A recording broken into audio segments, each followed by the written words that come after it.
So bleaching palm oil is a very simple process, but potentially dangerous if you're not careful. So once you have the required amount of palm oil in the pot, you put on a lid, you leave it for 10 minutes, and you don't take off the lid. Whatever you do, don't take off the lid. Make sure that you use a lid that fits really well and one that you can look into, but don't take off the lid.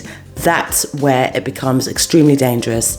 Leave the lid on and just wait for 8 to 10 minutes. Dealing with hot oil is no joke, so make sure that even though you're not touching the pot and you're not taking off the lid, that you are keeping a very close eye on it. If at any point in the process you feel uncomfortable, simply just switch off the heat. So 10 minutes is up now. I'm simply going to take off the heat and leave it to cool down before I open it. Don't worry if the palm oil doesn't look bleached when you take the heat off. It takes about 20 minutes for it to cool down, so the residual heat will work on the oil as it's cooling down. Just be patient and wait. So this is the finished product. It's a lovely honey brown color, which will be perfect for ayameshe. It doesn't need to be any paler than this. This is just fine.